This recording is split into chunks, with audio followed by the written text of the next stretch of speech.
Hello বন্ধুরা, তোমরা সবাই কেমন আছো? সবাই নিশ্চয়ই খুব ভালো আছো। দেখো, আমি আজকে বিকেল 3টে বাজে, তখন তো রেডি হয়ে বসে আছি, একটা পুজো বাড়িতে যাব। আমার বান্ধবী নেমন্তন্ন করেছে, ওর বাড়িতে যাব। ওর বাড়ি হচ্ছে রাজচন্দ্রপুর। তো দেখো, রেডি হয়ে বসে আছি, কীভাবে বৃষ্টি হচ্ছে। কোনো রকম রাজচন্দ্রপুর পৌঁছে দেখো একটা দোকানে দাঁড়িয়ে আছি, এত বৃষ্টি হচ্ছে, ভালো লাগছে না। তারপরে কোনো রকম দোকান থেকে বেরিয়েছি, হাতে মিষ্টি নিয়ে মাথায় ছাতা পরে চলে যাচ্ছি এখন পুজো বাড়িতে। তো দেখো, বৃষ্টি, অসাধারণ বৃষ্টি হচ্ছে, মানে সে বৃষ্টি বলার মতন না। তারপরে চলে এলাম পুজো বাড়িতে। দেখো, পুজো তখন আয়োজনটা ভালোভাবে মোটামুটি হয়েছে, সব পুজো এখন বসবে। আর ওদের একটা মন্দির আছে, দশহরা পুজো তো আছে আজকেরে, আর তারপর একটা মন্দির করেছে, মন্দিরটা উদ্বোধন হবে আজকেরে। তো এইটা আমার বান্ধবীর ঘর। এই সময় ঘরটা খালি আছে, তাই একটু ভিডিও করলাম। সবাই তো পুজো মণ্ডপে আছে, এই জন্য একটু ভিডিওটা করলাম, দেখতে পাচ্ছ। আর এটা হচ্ছে আমার বান্ধবী, এর বাড়িতে গেছি, এর বাড়িতে পুজো। তো পুজো মণ্ডপে আবার চলে আসলাম, তখন পুজো অল্প হয়েছে, আর হোম জ্বালানোর জন্য সবাই রেডি হচ্ছে।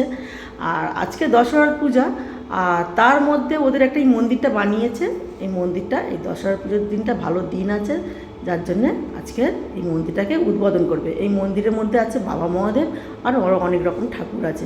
আর চারিদিকটা দেখো কত সুন্দর সাজিয়েছে, বেশ কাপড়, কুচি কুচি কাপড় দিয়ে তার মাথায় যে আলোগুলো দিয়েছে, দেখতে খুব ভালো লাগছে প্যান্ডেলটা। আমার তো খুবই ভালো লাগছে। এটা রাত্রিরে তো আরও মানে সাদা আর সবুজ কালারের লাইটটা দিয়েছে, বেশি ভালো লাগছে। তো দেখো, হোম এখন চালু হয়ে গেছে, হোম হবে, ঠাকুরমশাই করছে। আর হোমটা কীভাবে দাউ দাউ করে জ্বলছে। আমাদের ঘরে, বাঙালির ঘরে এটাই বলে, যখন হোম দাউ দাউ করে জ্বলবে না, তখন বলে যে মনের ভক্তি দিয়ে মনে হচ্ছে পুজোটা ভালোভাবে হয়েছে। আর যখন হোমটা আস্তে আস্তে জ্বলবে না, তখন মনে হচ্ছে যে হোমটা এত ম্যাটম্যাট করে কেন জ্বলছে, মনে হয় পুজোটা ভালোভাবে হয়নি।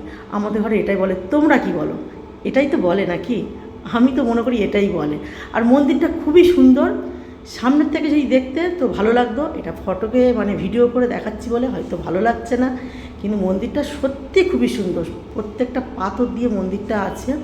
আমার তো মন্দিরটা খুবই ভালো লেগেছে, খুব সুন্দরও লেগেছে। দেখো, লোকজন বসে আছে, দেখতে পাচ্ছি বন্ধুরা। আর এইটা হচ্ছে আমার বান্ধবীর যা। পুজো মিটে গেছে, পুষ্পাঞ্জলি দেওয়া হয়ে গেছে, তারপর দেখো সবাইকে প্রসাদ দিচ্ছে। আর খাওয়ার আইটেমটা খুবই ভালো করেছে, কারণ ঢোকার মাত্রে দিয়েছে আমের শরবত, আর দিয়েছে টিফিন দিয়েছিল, একটু লুচি টুচি দিয়েছিল, আলুর দম। তারপর দেখতে হচ্ছে, তারপর চলে গেলাম আমি খিচুড়ি খেতে। খিচুড়ি, বেগুন ভাজা, তরকারি, আর 4-5 রকম মিষ্টি, আর চাটনি, পাঁপড়, আর পায়েস। তো খুবই আইটেমটা খুবই ভালো করেছে। বন্ধুরা বলো, ব্লগটা কেমন লাগলো?